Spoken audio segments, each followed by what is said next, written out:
दोस्तों आखिर क्या होता अगर भगवान श्री कृष्ण अपने महाशक्तिशाली सुदर्शन चक्र को कर्ण के कवच पर चला देते। क्या सुदर्शन चक्र कर्ण के कवच को भेद पाता?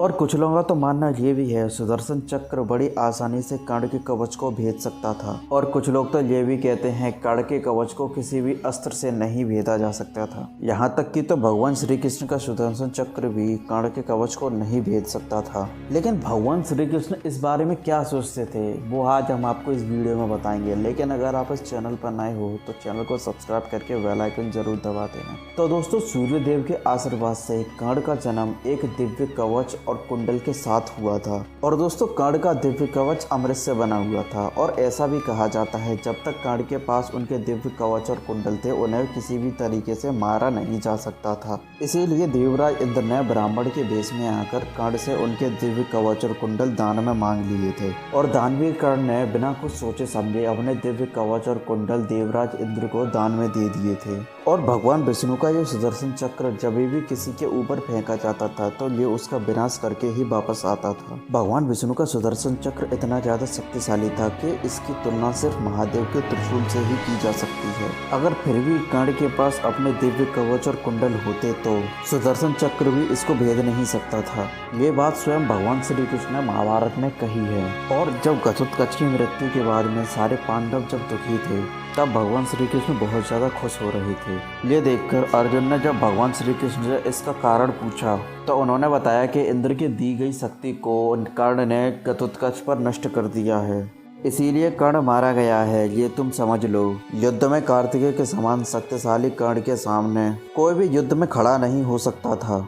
और सौभाग्य की बात यह है कि कर्ण के दिव्य कवच और कुंडल छीन लिए गए हैं और उसकी अमोघ शक्ति घटोत्कच पर गिरकर नष्ट हो गई है। और अगर कर्ण अपने कवच और कुंडल के साथ लड़ने आता तो वो देवताओं के साथ साथ 3 लोकों को भी जीत लेता। इंद्र, वरुण, कुबेर और स्वयं यमराज भी युद्ध में उनका सामना नहीं कर सकते थे। तुम गांडीव उठाकर और मैं सुदर्शन चक्र उठाकर अगर हम दोनों एक साथ भी जाते तो भी हम उसके दिव्य कवच और कुंडल से नहीं जीत पाते। तुम्हारे हित के लिए तुम्हारे पिता इंद्र ने छल से शत्रुओं पर विजय पाने वाले कर्ण से उनके दिव्य कवच और कुंडल छीन लिए। अब कर्ण के पास उनके दिव्य कवच और कुंडल और शक्ति अस्त्र नहीं है। फिर भी देवता और असुर मिलकर भी कर्ण को मार नहीं सकते हैं। लेकिन उनको मारने का सिर्फ बस एक ही उपाय है। जब उनके रथ का पहिया जमीन में धंस जाएगा और जब वो अपने पहिए निकालने के लिए रथ से नीचे उतरेंगे तो वे निरस्त्र होंगे। तब तो मेरे इशारे करने पर कर्ण का वध कर देना। और अगर कर्ण ने एक बार शस्त्र उठा लिए तो वज्रधारी इंद्र भी उन्हें नहीं मार सकते। तो दोस्तों इन बातों से तो यही साबित होता है कि अगर कर्ण के पास उनके दिव्य कवच और कुंडल होते तो भगवान श्री कृष्ण अपने सुदर्शन चक्र से